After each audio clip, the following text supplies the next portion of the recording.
Hvað er ég vandræði með að heyra í mér eða?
Góðan daginn. Ég set hér 37. fund bæjarstjórnar sem haldinn í bæjarstjórnarsal 5. daginn 8. maí 2025 og hófst hann klukkan 17:10. Fundinn sitja Gísli Sveinn Grétarsson og ég vil bjóða hann sérstaklega velkominn á sinn fyrsta bæjarstjórnarfund. Hér einnig Haukur Garðarsson og Ragnar Már Ragnarsson, Þórhildur Eyþórsdóttir, Ragnar Ingi Sigurðsson og Steinunn Ingibjörg Magnúsdóttir og svo sem hér stendur og stýrir fundi, Hrafnhildur Halldórsdóttir. Hérna einnig Jakob Björgvin Jakobsson bæjarstjóri, Jón Sindri Emilsson sem stýrir útsendingu á fundunum og Gyða Steinsdóttir sem ritar fundagerð. Á fundunum eru 8 dagskrárliðir og ég ætla að biðja samþykki fyrir því að við myndum byrja á lið 7 sem ársreikningur fyrir 2024. Hver eru samþykkir því? Og það samþykkt samhljóða. Þá sveiflum við okkur yfir í lið 7 sem ársreikningur 2024. Það hefur verið lagður fram ársreikningur sveitarfélagsins fyrir árið 2024. Bæjarráð vísaði á 32. fundi sínum ársreikningi 2024 til fyrri umræðu í bæjarstjórn. KPMG kynnir niðurstöðu ársreiknings sveitarfélagsins 2024 og í kjölfar þess gerir bæjarstjóri grein fyrir helstu lykiltölum ársreiknings sveitarfélagsins Stykkishólms fyrir árið 2024. Þá ætla ég að gefa fulltrúa frá KPMG orðið.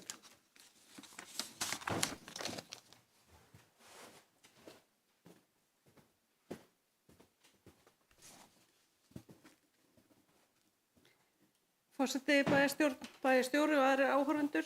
Ég heiti Halldóra Ágústa Pálsdóttir og ég vil bara fyrir hönd KPMG þakka fyrir að fá að koma hérna á fund með ykkur til þess að yfirfara ársreikning 2024. Sigurjón Örn Arnarsson endurskoðandi hérna með okkur á Teams og hann mun á eftir yfirfara drög að endurskoðunarskýrslunni. Endurskoðunarteymi langt komið með endurskoðunina og mun henni verða endanlega lokið fyrir seinni umræðu ársreikningsins. Og vinnan hefur gengið vel og samstarf okkar við stjórnendur sveitarfélagsins hefur verið mjög gott. En ef við snúum okkur þá bara að ársreikningnum, og þarna á blaðsíðu 3 og þar skýrsla bæjarstjórnar og bæjarstjóra og þar koma fram helstu niðurstöður ársreikningsins, álagningarhlutfalla og bæjarráð afgreiddi ársreikningi 23. apríl síðastliðinn og vísa honum til endurskoðunar og fyrri umræðu í bæjarstjórn. Síðan á blaðsíðu 4 og 5 að þar mun áritun endurskoðenda koma og hún verður gerð samhliða seinni umræðu og við gerum ráð fyrir að hún verði fyrirvaralaus nema ef það koma upp einhver mál á milli umræðuna sem getur breytt því, en það ekkert sem okkur kunnugt að svo stöddu. Síðan það bara á blaðsíðu 6 sem rekstrarreikningurinn Og við byrjum bara að fara yfir A-hlutann og þá þarna útsvar og fasteignaskattur námu tæpum 1,2 milljarða króna sem eru 14 milljónir króna hærra en áætlun gerði ráð fyrir og hækka 64 milljónir króna á milli ára eða 5,8%. Útsvarstekjurnar þær hækka 44 milljónir og fasteignagjöld á lóðarlega 19 milljónir. Framlög jöfnunarsjóðs eru tæpar 742 milljónir. 34 milljónir króna hærri en gert ráð fyrir samkvæmt áætlun og hækka 44 milljónir milli ára. Aðrar tekjur eru 404 milljónir og hækka óverulega milli ára og aðeins hærri en áætlun gerir ráð fyrir. Og rekstrartekjur A-hluta eru því samtals tæpir 2,3 milljarðar og hækka 110 milljónir milli ára eða tæp 5%. Rekstrargjöldin, það laun og launatengd gjöld eru tæpir 1,5 milljarður sem 40 milljónir króna hærra en áætlun gerir ráð fyrir og hækkun frá fyrra ári 173 milljónir eða 13,3%. Hlutdeild sveitarfélagsins í launum og launatengdum gjöldum félags- og skólaþjónustunnar námu 116 milljónum af þessum 1,5 milljarði og hækkuðu launin þar 15 milljónir milli ára. Og breyting lífeyrisskuldbindingarnar, hún tæpar 9 milljónir á árinu eða 31 milljón krónu lægri en áætlun gerir ráð fyrir. En bæði var hækkun fyrra árs óvenju há vegna skuldbindingar frá Brúlífeyrissjóði sem kom inn í fyrra og svo einnig núna var minni hækkun þar sem var lækkun á henni vegna andláts starfsmanns og maka. Þannig að það svona sem skýrir þessa miklu sveiflu þarna á lífeyrisskuldbindingunni. Annar rekstrarkostnaður, hann tæpar 650 milljónir sem 85 milljónir króna hærra en áætlun gerir ráð fyrir og hækkar 49 milljónir milli ára og rekstrargjöldin því þarna samtals rúmu 2,1 milljarður. Rekstrarniðurstaða fyrir afskriftir því 177 milljónir, afskriftir voru 85 milljónir, fjármunn og fjármagnsgjöldin voru neikvæð 153 milljónir sem 60 milljónir króna betri afkoma en áætlunin gerir ráð fyrir og það eru vaxtagjöld og verðbætur sem voru lægri 51 milljón en áætlunin hafði gert ráð fyrir. Lántakan var 230 milljónir á árinu en hafði verið gert ráð fyrir 280 milljónum en líklega ástæða fyrir þessa að vextir og verðbólga hafa bara verið ofmetin í áætlun ársins. En það var ekki heldur gert ráð fyrir vaxtatekjum og arðstekjum en þessi liði námu 7,4 milljónum á ári. Og rekstrarniðurstaða A-hlutans því neikvæð 62 milljónir eða rúmlega 27 milljónir krónum betri en áætlun gerir ráð fyrir og þar sem skiptir mesta áhrif þar lífeyrisskuldbindingarnar sem lægri og lægri fjármagnskostnaður. Og áhrif af rekstrarákomu af félags- og skólaþjónustunnar jákvæð upp á 1,5 milljón. Og ef við förum þá yfir í A- og B-hlutann, þá það útsvar og fasteignaskattur tæpir 1,2 milljarður og útsvar hækkar 44 milljónir og lóðarleiga og fasteignagjöld 19 milljónir, framlög jöfnunarsjóðs 742 milljónir og aðrar tekjur nema tæpum 645 milljónum og hækka óverulega milli ára en vera þarna einhverjum 18 milljónum krónum hærri en áætlun gerir ráð fyrir. Og rekstrartekjur samstæðnar því rúmir 2,5 milljarður og hækka 111 milljónir á milli ára eða rúm 4,6%. Laun og launatengd gjöld 25 milljónum krónum hærri en áætlun gerir ráð fyrir og nema tæpum 1,6 milljarði í árslok og hækkun frá fyrra ári 135 milljónir sem hækkun upp á 9,4%. Rekstrarkostnaður tæpar 680 milljónir eða 124 milljónir krónum hærri en áætlun gerir ráð fyrir en hækka 46 milljónir frá fyrra ári. Rekstrarkostnaður samtals tæpir 2,3 milljarðar og rekstrarniðurstaða fyrir afskriftir 286 milljónir rúmar. Afskriftir í A- og B-hluta 106 milljónir og fjármagnsliðir neikvæðir 179 milljónir og það bara sama þar með að það vandalega verið of áætlaðir vextir og verðbólga. Hlutdeild í afkoma hlutdeildarfélaga tæp 21 milljón og afkoma samstæðunar því jákvæð upp á 21,9 milljón eða 11,3 milljónum betri en áætlun gerir ráð fyrir. Og þá það efnahagsreikningurinn. Það ætla ég bara að fara yfir samstæðuna. Og þar varanlegir rekstrarfjármunir námu tæpum 3,7 milljörðum, hækka 325 milljónir og það var fjárfestingar rekstrarfjármunum voru upp á 346 milljón. Innheimt gatnagerðargjöld 58 milljónir og söluverð seldra rekstrarfjármuna 31 milljón, afskriftir 106 milljónir. Eignarhlutir í félögum nema 314 milljónum og ástæða hækkunar þar að mestu leyti vegna stofnframlags til Brákar íbúðafélags upp á rúma 65 milljónir og hlutdeild sveitarfélagsins í afkomu Geratúns. En ég vil vekja athygli, kannski sérstaklega athygli á því að í A- og B-hlutanum búið að taka út eignarhluti sveitarfélagsins í fasteignum Stykkishólms, Náttúrustofu og gagnaveitu Helgafellssveitar. Og bókfært virði þessa eignarhluta í A-hluta 22 milljónir. Fyrirframgreiddur kostnaður nam 97 milljónir og fasta fjármuni sveitarfélagsins því 4,1 milljarður. Óinnheimtar tekjur þær standa í 184 milljónum og búið að taka tillit til tapsáhættu á óinnheimtum tekjum og hafa þær verið færðar niður 54 milljónir og það nánari sundurgreining á því í skýringu 13. Aðrar skammtímakröfur nema 24 milljónum og aðallega krafa vegna endurkrafts vask og fyrirframgreidds kostnað til mostra. Handbært fé lækkar 24 milljónir á árinu og eru 73 milljónir í árslok.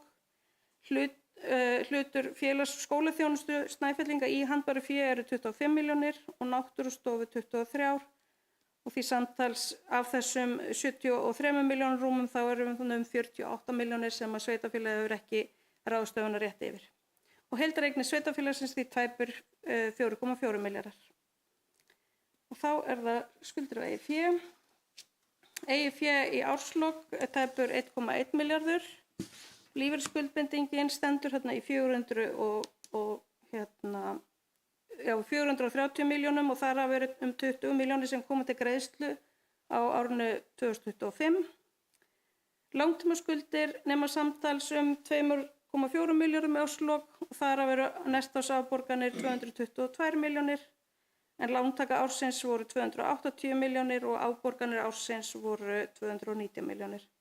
Aðrar skammtímaskuldir nema 324 milljónum og skuldir og skuldbindingar nema því samtals 3,3 milljörðum og eiginfjárskuldir 4,4 milljarðar.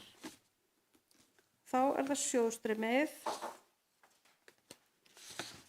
Þar drögum við saman hverju reksturinn hefur verið að skila og hvernig fjármunum ráðstafað til fjárfestinga, afborgunarlána og lántöku. Og ég ætla að byrja þarna á A-hlutanum. Og þá sjáum við að reksturinn að skila tæpum 127 milljónum að teknu tilliti til reiknaðra liða sem hafa ekki áhrif á fjárstreymi. Að teknu tilliti til breytinga á rekstrartengdum eignum og skuldum að þá handbært fé frá rekstri þarna 133 milljónir sem að þið hafi þá til að ráðstafa til fjárfestinga og greiða af lánum. Fjárfestingarhreyfingarnar þær að taka til sín 265 milljónir og þar að vera fjárfesting í varanlegu rekstrarfjármunum 279 milljónir og breyting á eignarhlutum í félögum upp á 65 milljónir. Þannig að, og síðan lántakan, hún 230 milljónir sem 50 milljónir krónur lægra en áætlun gerir ráð fyrir og afborganir lána 197. Þannig að fjármögnunarhreyfingar þarna jákvæðar upp á 95 milljónir en Og þetta leiðir til þess að handbæra fé lækkar rúmar 36 milljónir og 50,7 í árslok. Þá samstæðan. Þar reksturinn að skila 206 milljónum veltufé frá rekstri og ef við tökum tillit til rekstrartengda eigna og skulda að þá handbært fé frá rekstri 216 milljónir. Og því ráðstafað fjárfestingarhreyfingar upp á 307 milljónir og þar að veru fjárfestingar ekstrafjármunum 344 milljónir og sala á rekstrarfjármunum þarna 31 milljón, gatnagerðargjöld 58 milljónir og síðan þarna eignarhluturinn í brák. Þannig að það samtals 307 milljónir sem að fjárfestingarhreyfingarnar eru. Fjármögnunarhreyfingarnar þar að lántaka upp á 280 milljónir og sem í samræmi við fjárhagsáætlun. Afborganir af langtímalánum 218 milljónir, fjármögnunarhreyfingar því 66 milljónir og lækkun á handbæru fé því 25 milljónir og endar í árslok í 73,4. Síðan bara á næstu blaðsíðum skýringar sem ég ætla kannski ekki að fara alveg í en maður myndi kannski ef við myndi setja blaðsíðu 14 skýringu 7 þarna sem við sjáum málaflokkana. Þessa og þarna sjáum við alveg niður á málaflokka hvernig rekstur ársins var til samanburðar við fjárhagsáætlun og fyrra ár. Og það kannski bara svona aðeins að vekja athygli á að þarna framlög til B-hluta að þetta framlag til gagnaveitu Helgafellssveitar. Þegar var búið að selja út ljósleiðarakerfi og þá þurfti að leggja félaginu til þessar 16,3 milljónir til að gera upp skuldir sínar. Síðan þarna jákvæð áhrifin eins og ég talaði áðan út af lífeyrisskuldbindingunum og eignasjóðurinn það töluvert betri afkoma þar heldur en var gert ráð fyrir áætlun en það aðallega vegna ofaáætlunar í vaxtagjöldum. Og svo að lokum afkoma fasteigna Stykkishólms töluvert lakari en gert var ráð fyrir en þar var gert ráð fyrir sölu og rekstrarfjármunum upp á 25 milljónir sem varð ekki af. Og síðan kannski bara skýring 8b á blaðsíðu 16, að þar sjáum við sundurliðun á fjárfestingu ársins og frávikum frá áætlun. Og það kannski þar bara, heildarfrávik A-hluta það voru 35 milljónir krónur lægri heldur en lægri fjárfesting en áætlað var, og í B-hlutanum hún og síðan svo aðalfrávikin það framkvæmdakostnaður við gatnakerfi gjöld eru lægri, en á móti frávitan mun hærri. En eins og Gyða sagði mér að þá var áætlað fyrir frávitun inn í framkvæmdakostnaði við í gatnakerfinu í fjárhagsáætluninni. Og síðan þá bara kannski að lokum bara aðeins að fara yfir lykiltölurnar að á blaðsíðu 22 og svoleiðis þar bara byrjum að A-hlutanum. Að þar var rekstrarjöfnuður var neikvæður 289 milljónir í árslok og svo kannski bara setur yfir og svo skuldaviðmið 104%, svo við förum í A og B-hlutan, að þá sjáum við það að þar það neikvæður 98 milljónir og skuldaviðmið 109%, en það sem sagt töluvert undir hámarksviðmiðum sem 150%.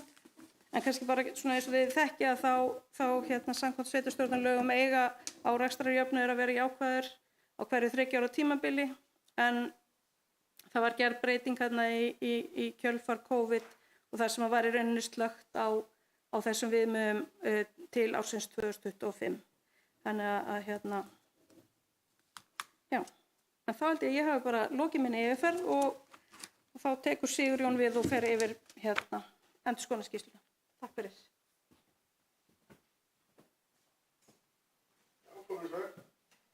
Get ég deilt á skjáinn hjá ykkur eða? Já.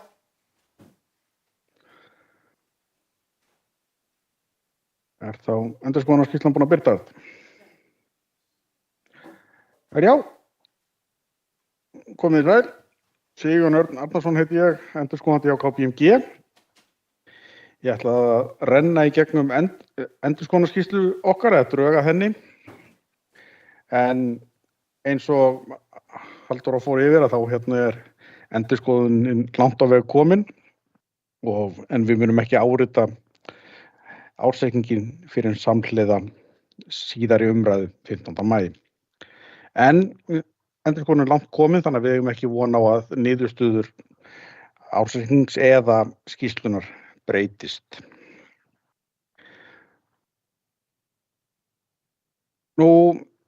Hér endurskoðunin, hér svona inngangur endurskoðunarskýrslunni, þar fjallað annars vegar ábyrgð endurskoðanda, en ábyrgð okkar felst í því að endurskoða ársreikninginn í samræmi við alþjóðlega endurskoðunarstaðla og gefa árit á honum. En sveitarstjórn og sveitarstjóri bera ábyrgð á gerð ársreikningsins í samræmi við lög um ársreikninga og sveitarstjórnarlög.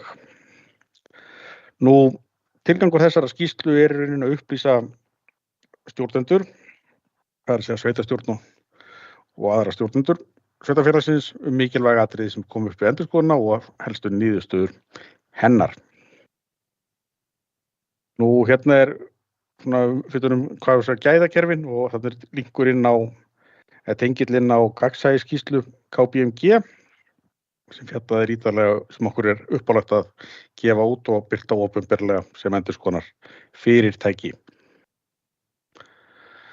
Helstu niðurstöður endurskoðunarinnar eru eftirfarandi. Ef við förum aðeins, byrjum bara vinstra megin og tekum okkur í gegnum bóksinn. Við höfum farið yfir ársreikninginn og grundvöll hans og þær aðferðir sem að beitt við gerð hans, hvort sem mat eða framsetningu og teljum við reikningsskil aðferðir almennt vera viðeigandi. Beinar endurskoðunaraðgerðir við endurskoðun á samstæðu ársreikningi eru ná yfir 90% af tekjum samstæðunar og 97% á eignir samstæðunar. Við förum sérst á næstu glæru í rauninni hvað stafar af hverju beinar endurskoðunaraðgerðir ná ekki yfir 100% en förum betur yfir það síðar. Mikilvægi fyrir ársreikninginn er ákvarðað 73 milljónir eða 3% af tekjum fjárhagsáætlunar. Mikilvægi er svo skekkja sem við myndum sætt okkur við, eða svo uppsöfnuð skekkja sem við myndum sætt okkur við að ársreikningurinn væri vitlaus það væri, án þess að það myndi breyta áritun okkar.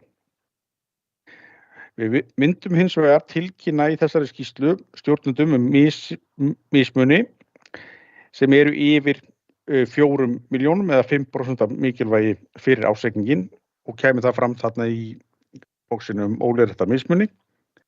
En endurskoðunin miðar ekki að því að finna alla mismuni, heldur er hún áhættunálguð og því eru reiknaðar fjárhæðir sem taka mið af umfangi og eðli starfsemi. Að því sögðu að þá eru engir óleiðréttir mismunir á mismunarlista sem hafa komið fram við endurskoðunina. Við höfum yfirfarið uppsetningu innra eftirlits og birtum hérna tölulega upplýsingur þá veikleika í innra eftirliti sem við höfum komist á snoður Einn verulegu veikleiki í innra eftirliti sem að okkur ber að tilkynna til bæjarstjórnar og það lítur að aðgreiningu starfa en sömu aðilar hafa aðgang að fjárhagsbókhaldi og geta greitt út af bankareikningum sveitarfélagsins. Þessi athugasemd hefur verið í mörg ár og mun líklega ekki hverfa því að þetta er mjög algengur veikleiki í félögum og stofnunum af þessari stærðargráðu því að erfitt er að ná fram fullkominni aðgreiningu starfa á litlum vinnustað án þess að því hljótist verulegur kostnaður og óhagræði. En það sem skiptir kannski mestu máli er að stjórnendur eru meðvitaðir veikleikan og hafa því brugðist við með öðrum aðgerðum. Aðrir veikleikar í innra eftirliti sem að lúta að afstemmingum eru tveir. Mál sem frágengin verða samhliða seinni umræðum ársreikninginn eru annars vegar að þá mótum við staðfestingarbréf stjórnenda. Ársreikningurinn verður síðan afgreiddur af sveitarstjórn formlega en bæjarstjóri og bæjarráð hafa áritað hann áður og samhliða afgreiðslu sveitarstjórnar við annar umræðu munum við þá ljúka út og gefa út áritun endurskoðanda og endanlega útgáfu endurskoðunarskýrslu. Við höfum framkvæmt sérstaklega stjórnsýsluskoðun eins og okkur uppálagt samkvæmt sveitarstjórnarlögum og hafa ekki komið fram verulegi veikleikar við könnun okkar á stjórnsýslu sveitarfélagsins en við höfum komið í sérstakri skýrslu höfum við komið á framfæri ýmsum ábendingum í kjölfar stjórnsýsluskoðunar okkar sem teljast minni háttar.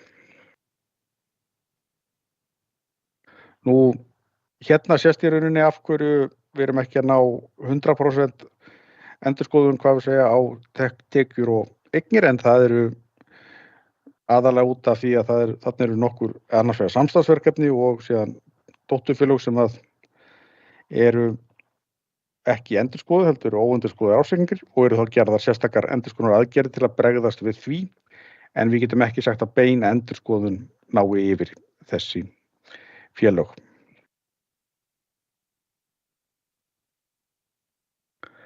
Við þurfum að okkur samkvæmt alþjóðlegum endurskoðunarstöðlum ber okkur að skilgreina sem verulega áhættu vegna sviksemi sniðgöngu stjórnenda á eftirliti en stjórnendur eru í aðstöðu til að eiga við fjárhagsfærslur og geta sett fram röng reikningsskil með því að sniðganga eftirlitsaðgerðir sem annars virðast vera skilvirkar og þannig haft áhrif á reikningsskilin hvort sem til að fegra afkomuna eða til annarra sviksemi.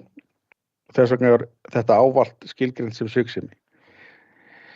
Við höfum brugðist við því í endurskoðuninni með því að leggja mat á forsendur við matsliði í reikningsskilunum farið yfir veruleg viðskipti, hvort einhver veruleg viðskipti séu sem að eru ekki hluti af hefðbundinni starfsemi sveitarfélagsins eða óvenjulega einhverju leyti, beittum fyrirspurnum til þeirra sem koma að gera reikningsskilana, hvort að þeir hafa verið beðnir að gera eitthvað óviðeigandi og höfum síðan beint gagnagreiningatólum á færslur og lokafærslur og leitað eftir færslum sem gætu bent til sviksemi og gerðum þá prófanir ef svo var ekki. Og ef við verðum áskilin svoleiðis færslur þá framkvæmum við sérstakar aðgerðir á þeim. Engar færslur kom í ljós sem féll undir skilgreiningu okkar á verulegri áhættu og prófun okkar leiddi ekki í ljós óheimilar órökstuddar eða óviðeigandi færslur og engin óveruleg óhefbundi viðskipti kom fram. Þannig að niðurstaða okkar í rauninni án athugasemda hvað þetta varðar. Innra eftirliti og fjárhagskerfi. Nú, við höfum yfirfarið uppsetningu þess og ég ætla nú ekki að fara yfir nákvæmlega þetta, en ég bendi á að þarna fjallað þennan veikleika sem ég talaði áðan og ég ætla nú ekki að fara að endurteka það mál, en það þessi aðgreining starfa sem við bendum á í niðurstöðum okkar, en ekki eru aðrir verulega veikleikar á innra eftirliti. Við munum samt síðan fylgja ábendingum okkar til stjórnenda eftir við endurskoðunarvinnu vegna ársins 2025. Stjórnsýsluskoðunin, eins og ég sagði áðan, og þá ber okkur samkvæmt sveitarstjórnarlögum að framkvæma sérstaklega stjórnsýsluskoðun lítur að formi ákvarðana og álagningu skatta varða útgjöld og tekjur sveitarfélagsins.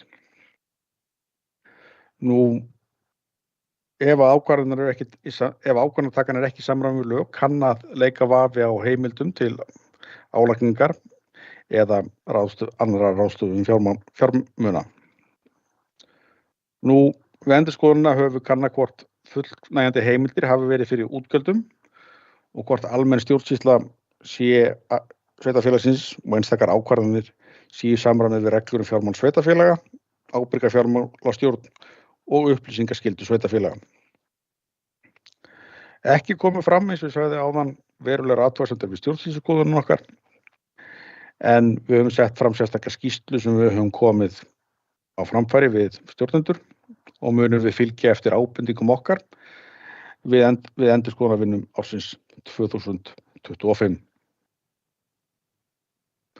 Nú, lífeyrisskuldbindingin, út af því að þetta nú kannski helsti matsliður í reikningsskilunum, og þá fjöllum við aðeins endurskoðun á henni, en hún stafar af skuldbindingu vegna áunninna réttinda núverandi og fyrrverandi starfsmanna í B-deild lífeyrissjóðs starfsmanna ríkisins. Nú, hún byggir á útreikningi tryggingastarfræðings sem að metur hana og byggir á reglum þar að lútandi og forsendum sem gefnar eru út af félagi tryggingastarfræðinga og í reglugerðum.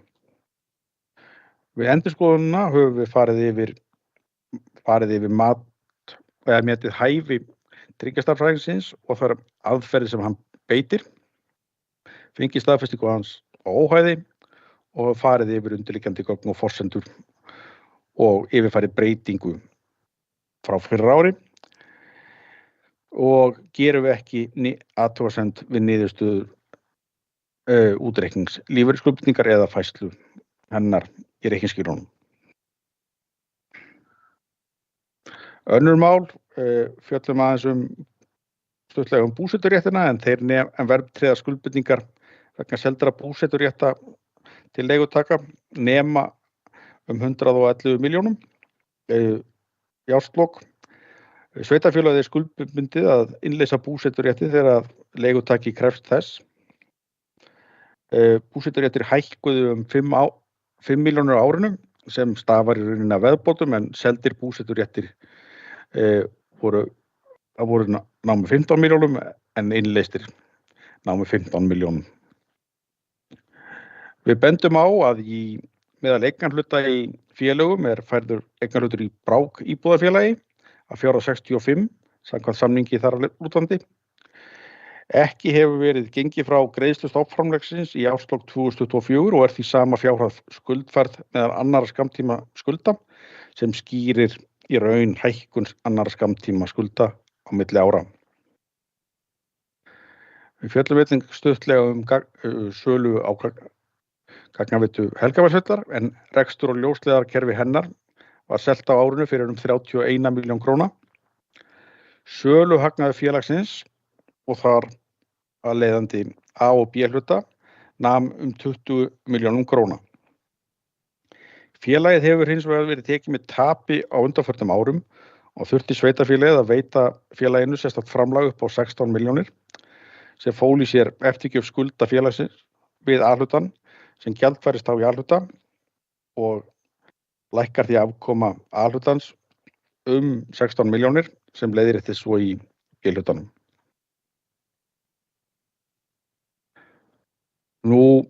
Aðrar okkur síðan skylt að upplýsa hvort eitthvað hafi komið upp hvað varðar sviksemi, lög og reglur eða tengda aðila og það er í rauninni ekkert til að upplýsa þar Engir verulegir erfiðleikar voru við endurskoðunina og hefur samstarfið eins og Halldóra fór yfir áðan verið mjög gott við starfsmenn sveitarfélagsins og kunnum við þeim bestu þakkir. Og það er engin önnur mikilvæg atriði sem við teljum að við þurfum að upplýsa önnur en þeim sem koma fram í þessari skýrslu. Í viðauka er settur fram svona hefðbundin tafla þar sem við berum saman niðurstöðu ársreiknings við áætlanir næstu ára eins og þeir hafa verið samþykktar af sveitarstjórn og leiðréttum þar að útreikning á skuldahlutfalli, rekstrarjöfnuði og skuldaviðmiði og leiðum út í rauninni hver uppsafnaður greiðslu afgangur eða fjárþörf sveitarfélagsins er fyrir lántöku á spátímabilinu.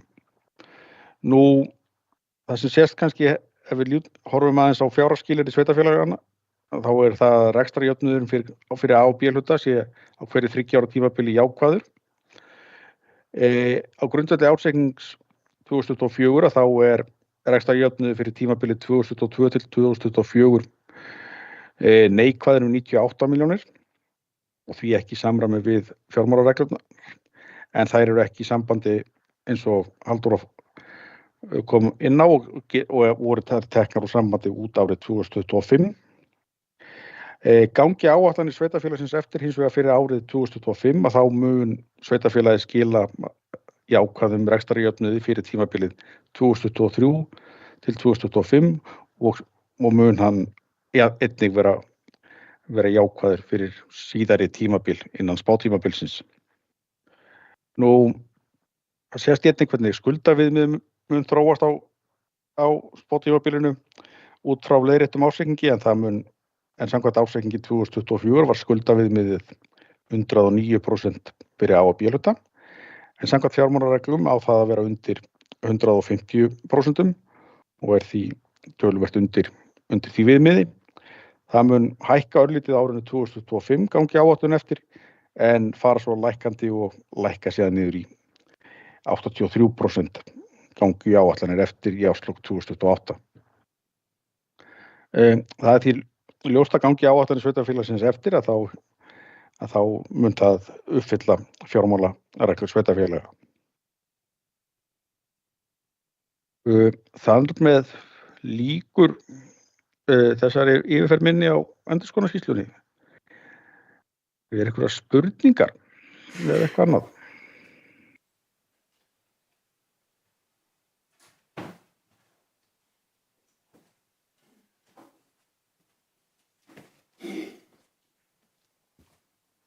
Og ég taka fram að sveitarstjórnarmenn að kjörnir geta haft samband við mig eða Halldóru ef einhver spurningar vakna upp á milli umræðuna.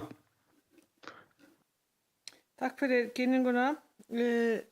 Einhverjir sem vilja koma með spurningar? Orðið er laust.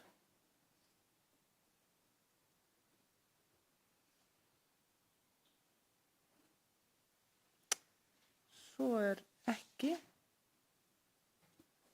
Allar þú, Jakob, þá koma í punkt. En, já, gerð svo.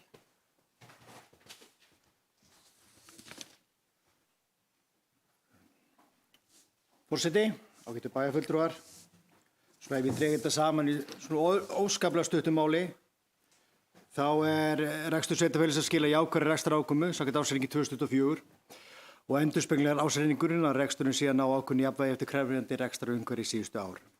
En ég ætla að gera stuttlega grein fyrir helstu lykiltölum ársreikningsins hér í fyrri umræðu og áskilur rétt til þess að gera ítarlegri grein fyrir því seinni umræðu helstu niðurstöður ársreiknings.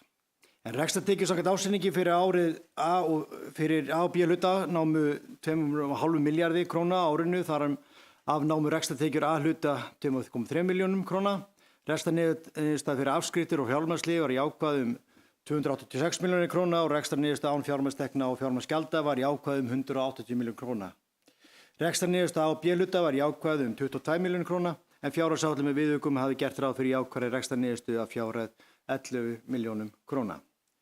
Rekstrarniðurstaða A hluta var hins vegar neikvæð 62 milljónir króna en eins og Sigurður fór hérna yfir af því var þá einskiptis gjaldfærsla upp á 16 milljónir en fjárhagsáætlun með viðaukum hafði gert ráð fyrir neikvæðri rekstrarniðurstöðu 89 milljónum króna. Skýrist jákvæðri niðurstaða í A hluta einna helst af lægri gjaldfærslu í lífeyrisskuldbindingum en gert var ráð fyrir til LSR. Rekstrartekjur A og B hluta jukust 4,6% milli ára. Rekstrargjöld jukust 5% milli ára og eru einnig 5% hærri en áætlun með viðaukum hafi gert ráð fyrir. Veltufé frá rekstri nam á árinu 2024 206 milljónum króna samanborið við 307 milljónum króna árið áður. Handbært fé í árslok nam 73 milljónum króna og lækka 24 milljónir á árinu. Fjárfestingarhreyfingar A og B hluta á árinu 2024 námu 307 milljónir króna. En lántökur á árinu námu 280 milljónir króna, afborgun langtímalána voru 219 milljónir króna. Skuldaviðmið A og B hluta sveitarfélagsins í árslok 2024 var 109% en rekstrarjöfnuður A og B hluta síðastliðinna 3 ára neikvæður 98 milljónir króna. En fjárhagsáætlun sveitarfélagsins gera ráð fyrir að rekstrarjöfnuður ná í jafnvægi í árslok 2025 eins og Sigurður benti hér á áðan. Áherslu bæjarstjórnar á árinu 2004 og á yfirstandandi ári eru áfram með sömu eins og það hefur verið síðastliðin ár. Það að skapa áfram eftirsóknarvert umhverfi fyrir fólk og fyrirtæki, standa vörð grunnþjónustu sveitarfélagsins, sérstaklega hag barna og fjölskylda þeirra og eldra fólks og sækja af ábyrgð fram með samfélagslega mikilvægum fjárfestingum innviða sem komi til með að skapa svigrúm til eflingar samfélagsins á svæðinu á sama tíma og stefnir á því að tryggja að skuldaviðmið og skuldahlutföll sé að lækka markvisst á þá tímabiljun í heild sinni. Þessar áherslur og markmið bæjarstjórnar endurspeglast í fyrirliggjandi ásetningi og samþykktum áætlunum en það er alltaf áskorun frá degi til dags að tryggja þessi markmið náðu fram að ganga.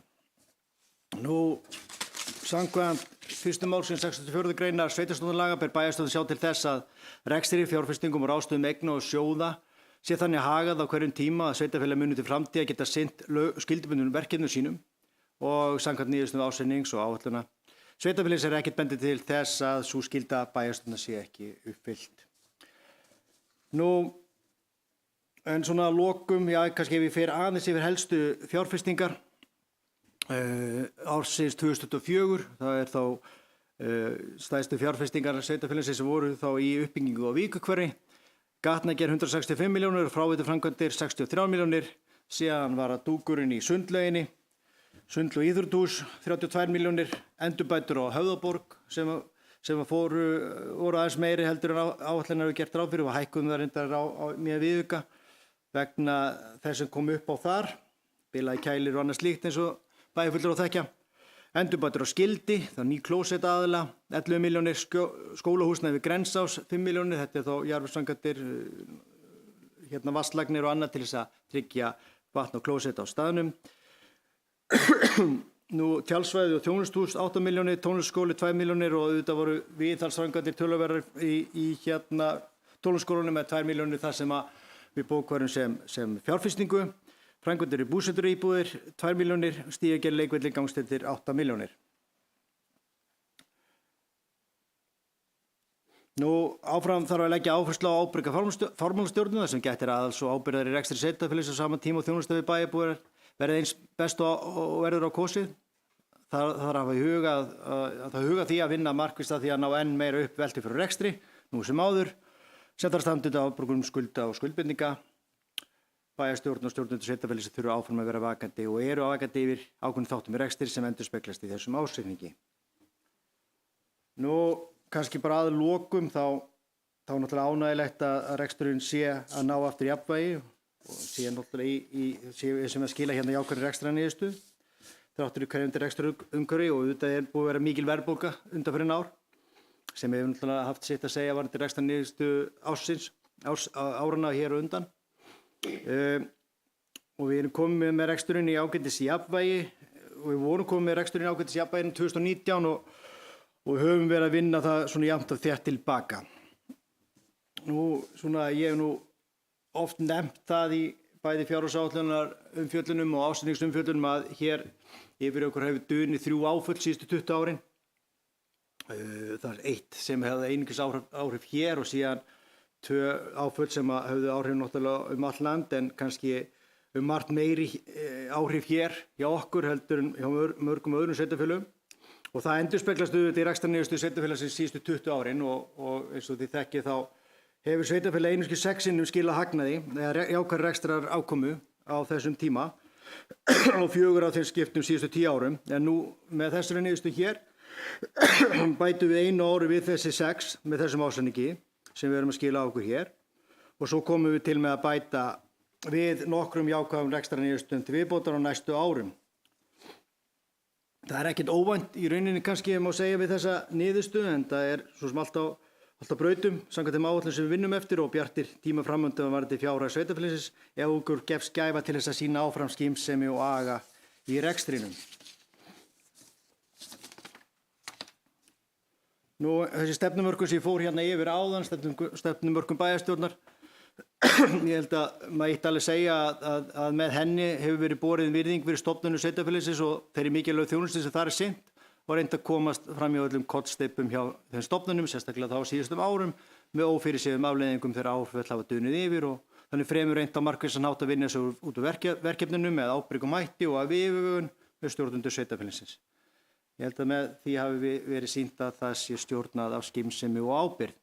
En ég mun í síður umræðu ársreikning sveitarfélagsins hugsanlega fjalla nánar árið 2024 ársreikninginn og áætlanir sveitarfélagsins og lík hér með þá yfirferð minni yfir í fyrir umræðum ársreikning 2024.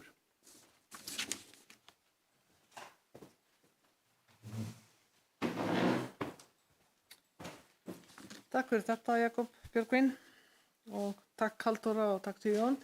Orðið er laust en þá undir hlið 7. Engin fyrir orðið.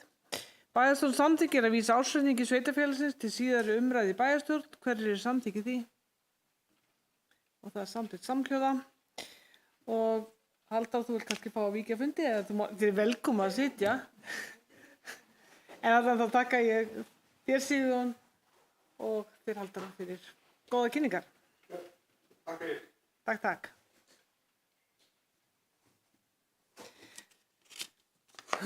Þá förum við í fyrsta lið og förum yfir dagskrána. Takk fyrir mig. Bless.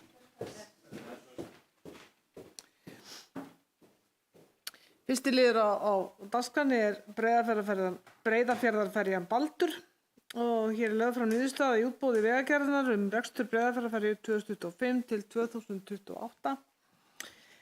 Atvinnu- og nýsköpunarnefnd bauð á 5. fundi sínum nýja rekstraraðila velkomin í Stykkishólm og óska honum velfarnar við rekstur ferjunnar. Enda skiptir það samfélagið hér höfuðmáli að vel takist til við rekstur ferjunnar. Atvinnu- og nýsköpunarnefnd hvatti til þess að rekstur Særúnar haldi áfram í Stykkishólmi enda hefur hún verið burðarstöð í ferðaþjónustu í Stykkishólmi áratugaskeið. Atvinnu- og nýsköpunarnefnd beindi því til samgöngu- og sveitarstjórnarráðherra og Vegagerðarinnar að nauðsynlegt sé að ríkið fjárfesti í þjónustu aðstöðu í Stykkishólmshöfn í tengslu við starfsemi ferjunnar. Slík aðstaða í Stykkishólmshöfn er nauðsynleg til að tryggja samfellu í þjónustu og myndi hún fylgja með í útboði ríkisins hverju sinni. Bæjarráð staðfesti á 32. fundi sínum afgreiðslu atvinnu- og nýsköpunarnefndar og orðið er laust undir 1. lið.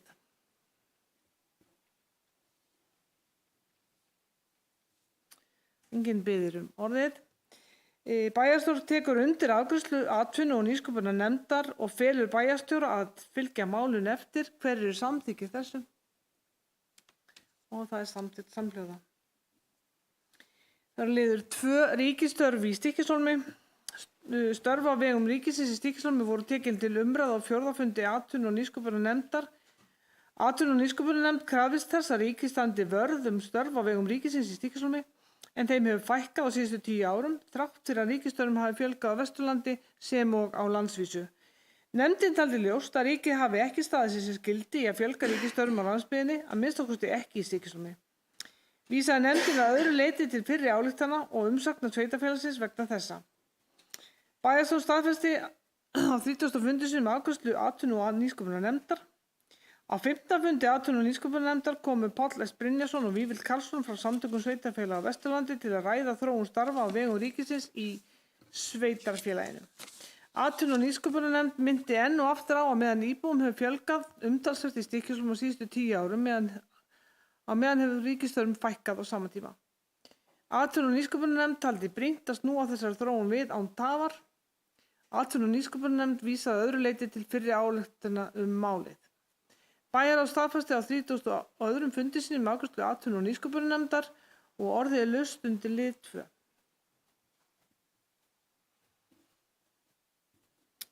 Og enginn biður orðið.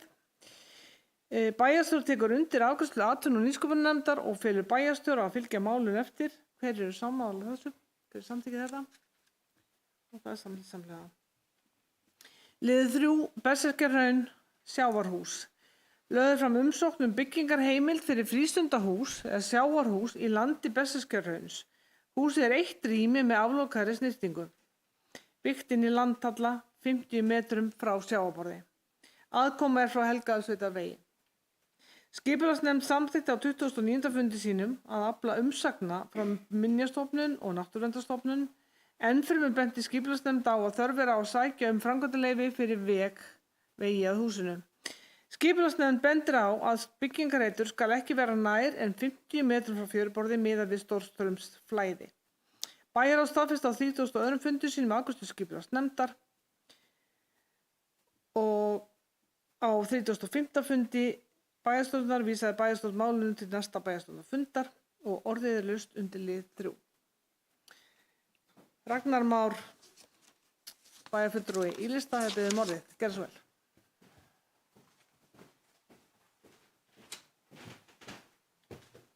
Forseti, ágætu bæjarfulltrúar, ég held að hljóta að vera einhver innsláttarvilla þarna í innganginum að málinu því að ég get ekki séð á aðaluppdrættinum að húsið sé 50 metra frá, hann að ég er spáði hvort að inngangurinn hreinlega sé rangur sko, því að skipulagsnefndin er að benda sérstaklega á þetta að húsið megi ekki vera ekki nær fjörunni heldur en 50 metra. Þannig ég bara spáði hvort að þetta leiðrétta þetta hreinlega, af því að svona staðkunnugur aðili úr okkar hópi allavega benti á það að frá Stórstraumsfjöru og upp að vegi er ekki nema 90 metrar sko, þannig að það sést alveg greinilega uppdrættinum að húsið er náttúrulega miklu nær fjörunni heldur en þessu 50 metra. Ég vil bara benda á þetta því þetta kemur fram í innganginum. Takk.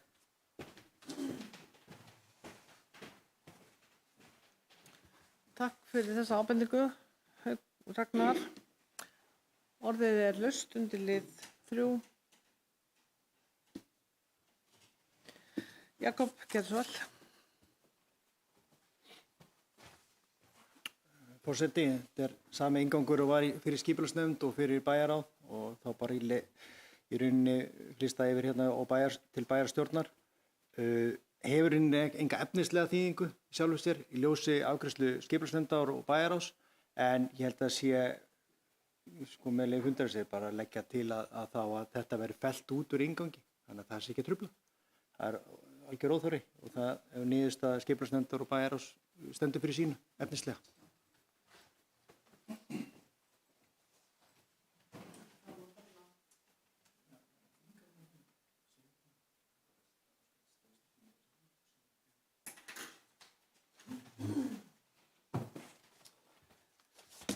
Og orðið er ennþá laust undir lið 3.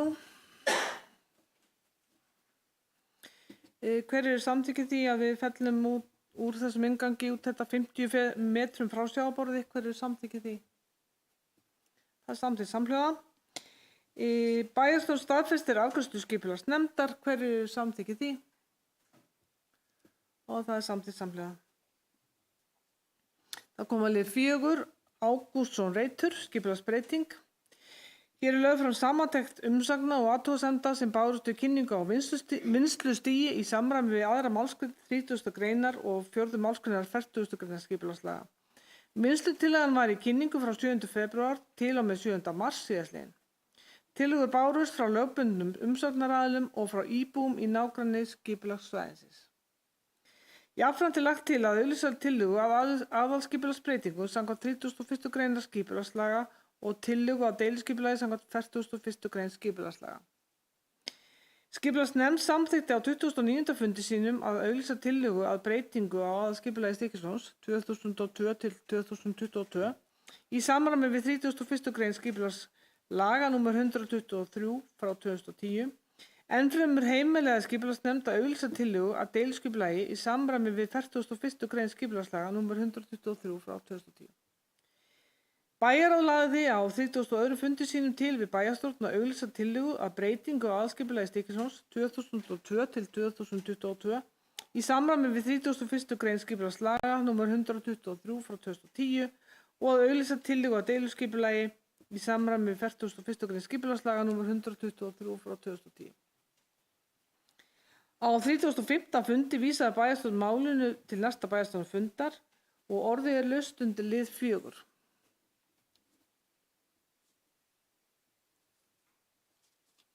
Engin kveðið sér ljós. Bæjarstjórn samþykkir tillögu bæjarráðs með vísan til afgreiðslu skipulagsnefndar að auglýsa tillögu að breytingu á aðalskipulagi Stykkishólms 2002 til 2022 í samræmi við 31. grein skipulagslaga nr. 123 frá 2010 og að auglýsa tillögu að deiliskipulagi í samræmi við 41. grein skipulagslaga nr. 123 frá 2010 og hverjir eru samþykkir þessari afgreiðslu, þessari tillögu? Og það er samþykkt samhljóða. Það er liður 5, breyting á deiliskipulagi Víkurhverfis.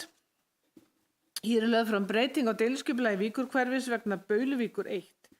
Óskað er eftir breytingum samkvæmt 1. málsgreinar 43. greinar skipulagslaga. Breytingin felur í sér eftirfarandi. 1. Íbúðum fjölgar úr 4 til 6 í 10 íbúðir. Öðru lagi byggingareitir breytist þannig að 10 íbúðir passi betur inn á reitina og í þriðja lagi bílastæði með fjölgað úr 7 í 13. Að öðru leyti gilda aðrir skilmálar.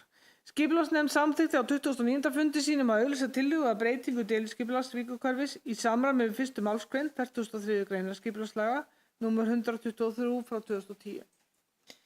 Skipulagsnefnd benti þó á að göngustígur að íbúðum þurfa að vera það breiður að sjúkrabíll komist að. Ennfremur að setja þurfi mælingar frá byggingareit að lóðamörkum við eldra-hverfi. Bæjarráð lagði á 32. fundi sínum til við bæjarstjórn að auglýsa tillögu að breytingu deiliskipulags Víkurhverfis í samræmi við 1. málsgrein 43. greinar skipulagslaga nr. 123 frá 2010. Á 35. fundi vísaði bæjarstjórn málunum til næsta bæjarstjórnarfundar og orðið er laust undir lið 5. Ragnar Már, bæjarfulltrúi í lista, þetta er orðið, gerð svo vel.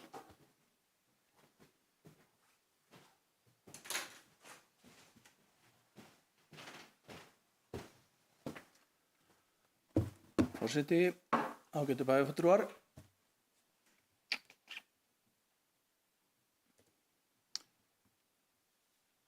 Hér er til umræðu þessi breyting á deiliskipulagi Víkurhverfis og snýr þá aðalega að Bauluvík 1 sem er í dag raðhúsalóð með tveimur raðhúsalengjum og eins og kom fram í innganginum að þá þetta 4 til 6 íbúðir í dag og stefnt að því að fjölga þeim upp í 10.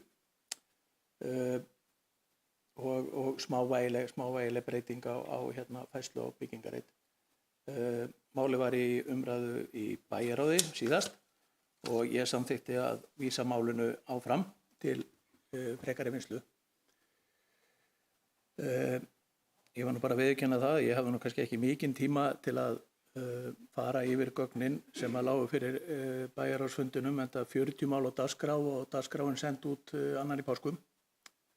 Þannig að það gafst nú kannski aðeins meira svigrúm núna til að lesa bara svona sögu deiliskipulagsins og skoða bara aðstæður á staðnum. Það er samþykkt deiliskipulag 2007 og þegar maður skoðar reitin sem er undir Brák og Bríet húsunum og svo þessum, að þá voru þetta 4 einbýlishúsalóðir og 11 bílastæði. Það var gerð breyting 2018, þá var það nú aðalega textinn sem að breytist, að það var heimilega að vera með 1 til 2 íbúðir í húsi og eitthvað svona samlíkjandi parhús eða eitthvað slíkt, þau voru tekin í sundur og svona einhverja smávægilega breytingar, ekkert stórt.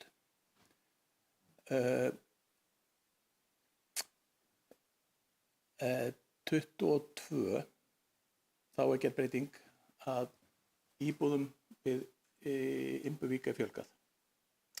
Og þessari lóð sem er hér til umræðu var breytt í þessari ráðhúsalóð sem er verið að fara að breyta núna aftur. Og það var nú talað um það þarna 2022 að þessi breyting á deiliskipulagi væri nú algjör forsenda þess að fara í framkvæmdir í hverfinu. En allt í góðu. 24 er svo gerð önnur breyting á deiliskipulaginu.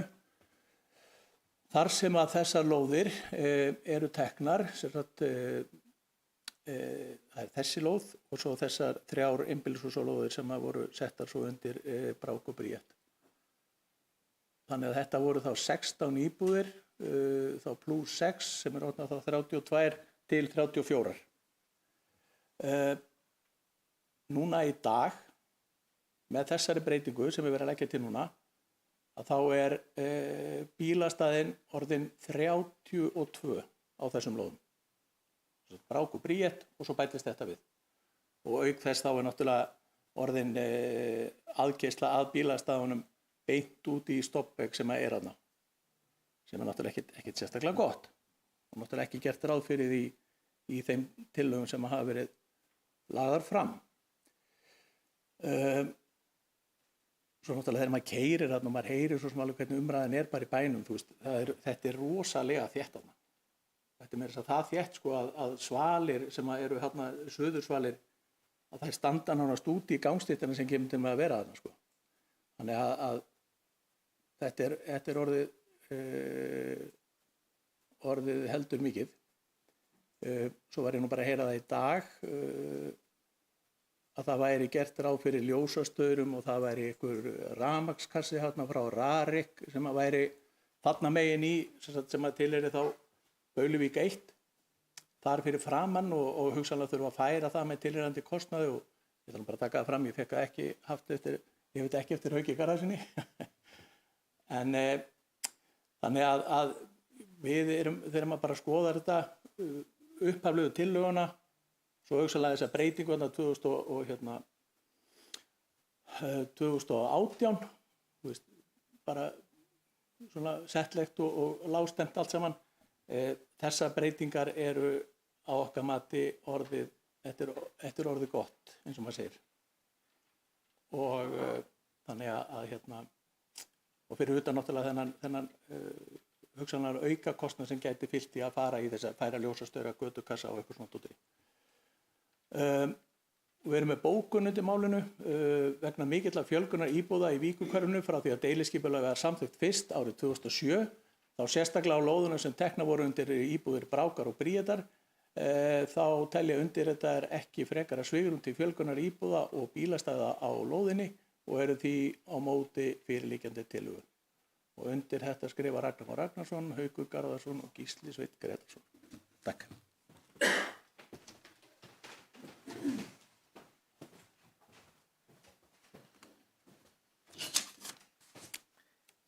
Takk fyrir þetta. Viltu fá minnismiðan? Já, nei, ég er búin að hringja. Heyrðu, orðið er laust undir lið 5.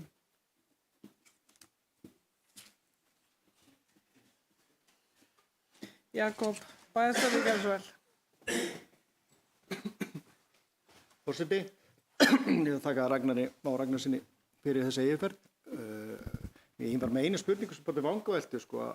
Ef það er komið til móts við áhyggjur í listans, það er að segja að það yrði fækkað á öðrum stöðum í hverfinu, bæði íbúareiningum eða bílastæðum, væri þá tilefni til þess að samþykkja þessa skipulagsbreytingu?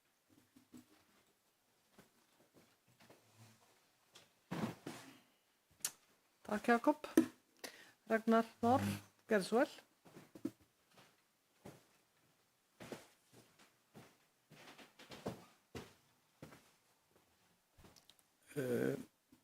Forseti ágætu bæjarfulltrúar, á bæjarstjóra sem sagt við, ef við sleppum lóðinni við sem er næst golfflötinni, flötinni við golfvöllin, að þá muni það réttlæta þéttingu þarna. Nei, alveg klárlega ekki. Reiturinn er orðinn það þéttur að þú veist, það breytir ekki neinu þó við fækkum lóðum inn á Hjallatanga eða annars staðar í hverfinu. Það er bara þessi reitur er orðinn mjög þéttur. Það er það sem við erum að benda á. Og ef við skoðum til dæmis bara, ef við skoðum deiliskipulagsuppdráttinn, að þá er gert ráð fyrir 15 bílastæðum á milli húsana hjá Brák.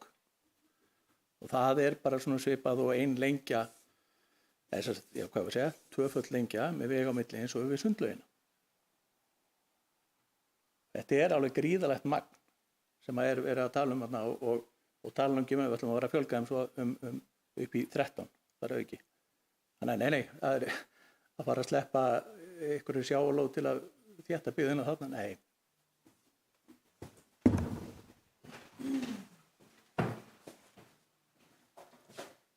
Takk fyrir þetta, Ragnar Már. Jakob, gerðu svo vel. Forseti, ég þakka Ragnar Már bæjarfulltrúa fyrir svarið.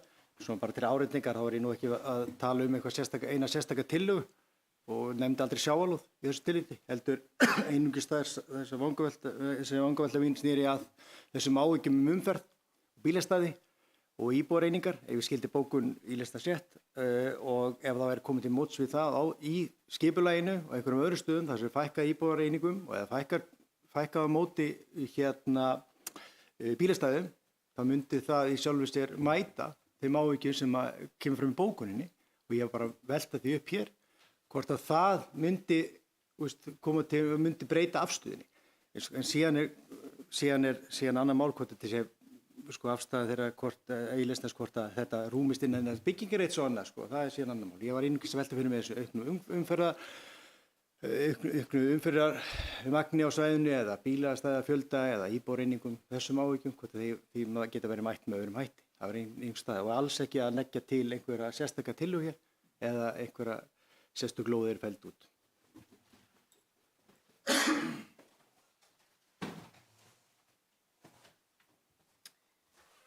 Takk fyrir þetta, Jakob. Fleiri sem að vilja kveðja sér hljóðs. Steinunn Ingibjörg, bæjarfulltrúi Hálfstað, gerðu svo vel.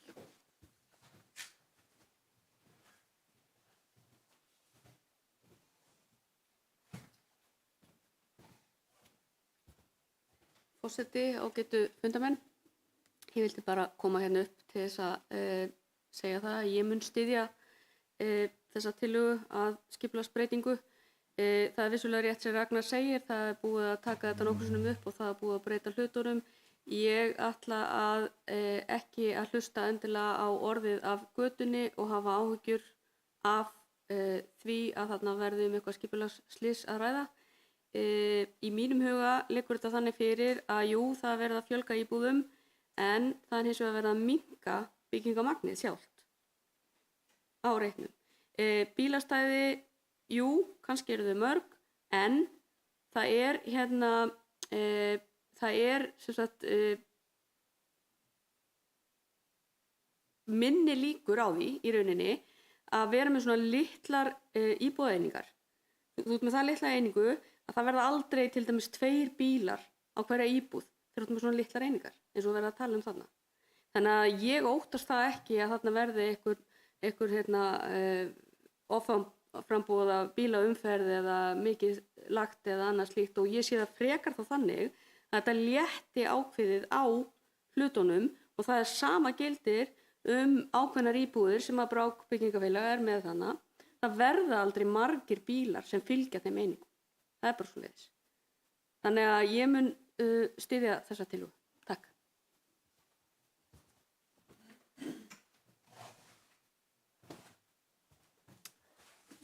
Takk fyrir þetta Steinunn. Orðið er ennþá laust undir lið 5. Haukur Garðarsson, bæjarfulltrúi Ylistað, gerðu svo vel.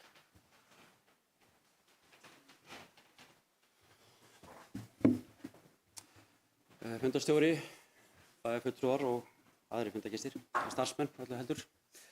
Til þess að setja þetta aðeins í samhengi þá er gott að horfa mynda á bílastæði hjá Sundlauginni. Það eru þar 5 lengjur, 2 tvöfaldar, ef maður fara á milli þeirra, þá eru 15 staðið öðrum megin og 16 held í hinum megin. Og þetta er cirka magnið sem verður þarna sikkur megin við götuna. Það þrengir rosalega að inn á lóðinni. Þarna er í dag sem sagt svona 3 samstæðar einingar, 4 til 6 hús. En komast 2 tvöfaldar í staðinn, þannig að þetta nýtir lóðina alveg svakalega mikið svona og verður svolítið tróðið á henni. En ef maður stendur þarna á þessu bílastæði og horfir bara í sikkur áttina og sér fjölda bílar sem eru nánast að samanrið, þessar 2 lóðir, Brák og Bríet þessi 3 hús, ekki þá, þessi 3 hús, fyrir húsin sem sagt, og hitt þetta 4.000 fermetrar. Þetta er gríðarlegt magn af bílum hana.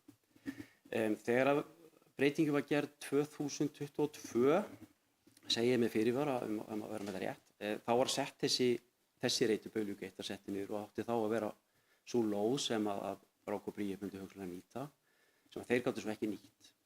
Fyrir var þetta 1-2 hús og þar á undan einbýlishús. Og sko það má líka ræða það sko að við erum alltaf að gera deiliskipulag og við erum alltaf að breyta sko. Stundum þegar við bara standa í lappirnar og segja þetta er deiliskipulag sem setti niður, við settumst á það og það á að standa. Og ef okkur tekst það ekki þá þurfum við kannski að fara að hugsa meira þegar við erum að gera deiliskipulag, þannig þurfum ekki alltaf að vera að breyta þeim með tilheyrandi kostnaði.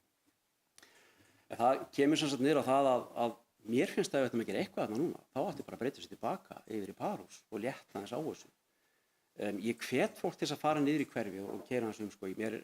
Mér blöskraði aðeins þegar ég kom þarna hvað þessi 3 hús sem við settum eru rosalega þétt og í raun er ekkert að milli þeirra nema bara bílastæði og svo standaðu alveg út í götu. Það hefði farið betur á að bæta ekki 4. húsinu við og dreifa þessum 3 húsum þá á þessar 3 lóðir sem voru hérna við og það hefði svona fært aðeins til og auðvitað losnað þá við hvað 6 bílastæði sem eru hinum megin við. Þannig að mér finnst það alveg ljóst að þarna er bara komið á mikið 10 hús sem komið alveg upp í kantinn hinum megin og þetta er svona svolítið kraðak. Og hafandi sagt það samt, við erum ekki leggst á móti því að þessi hús komi, þetta er ágætis hugmynd, minni hús fyrir þá sem þurfa, en það eru fleiri staðsetningar í boði. Algjörlega og það ætti alveg hiklaust að skoða það. Og þeir geta náttúrulega reyni sett niður 6 hús þarna sem að ég reyndar núna finnst kannski orðið svolítið mikið og þétt. En það eru líka aðrir staðir hérna sem myndir tóla 3-4 hús og jafnvel í nokkrum bálkum, 3-4 svona staðsetning. Þannig að þetta er ekkert að útilokka þá sko. Og einhvern tíma þá verðum við bara að standa á því að okkar deiliskipulag bara það sem stendur allan í einhver ár sko. Ekki að sé, eins og núna við erum að fara að breyta því þá núna í 3. skiptið á 4 árum. Og reyndar glænýtt deiliskipulag þannig að breyting frá 2018 sko. Þannig að þetta er gríðarlegt. Takk fyrir það.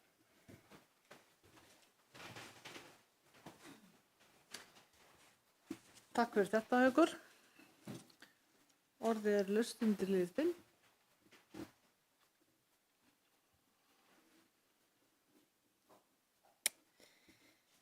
Enginn kveður sér ljós. Bæjarstjórn samþykkir tillögu bæjarráðs með vísan til afgreiðslu skipulagsnefndar um að auglýsa tillögu að breytingu til deiliskipulags Víkurhverfis í samræmi við 1. málsgrein 43. greinar skipulagslaga frá númer 123 frá 2010. Hverjir eru samþykkið þessu? Hverjir eru á móti? Þetta er samþykkt með 4 atkvæðum hálista og fulltrúar í-lista greiddu atkvæði á móti. Þá komum við að lið 6.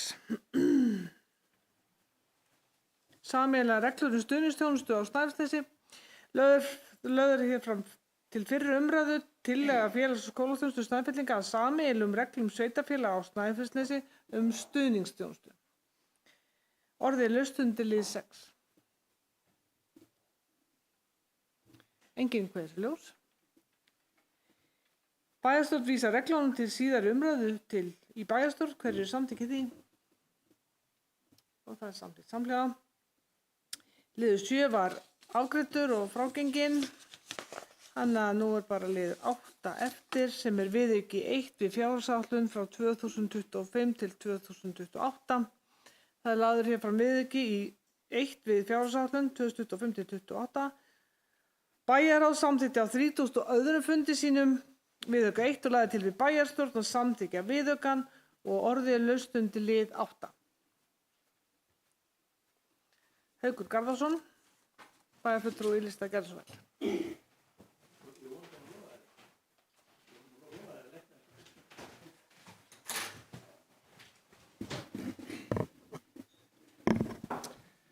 Já, fundarstjóri, bæjarfulltrúar. Ég ætla ekki að hafa mörg orð þetta. Ég ætla bara að koma með bókun. Þekkt þema þar. Fyrsti viðauki ársins er fyrst og fremst millifærsla milli liða. Þar við mest hækkun launa kennara vegna kjarasamninga. Viðauki hefur ekki áhrif á áætlaða rekstrarniðurstöðu. Í framkvæmdaáætlun er verkefni brotið betur niður sem til bóta og einnig tilfærsla á fjármagni á milli verkefna vegna kaupa á færanlegum húseiningum og gámum ásamt öðru. Undirritar er ekki sammála þeirri fjárhagsáætlun sem fulltrúar hálista samþykkti fyrir yfirstandandi ár og viðauki 1 byggir á. Undirriti sitja því hjá við afgreiðslu málsins. Undir það riti íbúalistin Haukur Garðarsson, Ragnar Már Ragnarsson og Gísli Sveinn Grétarsson. Takk fyrir.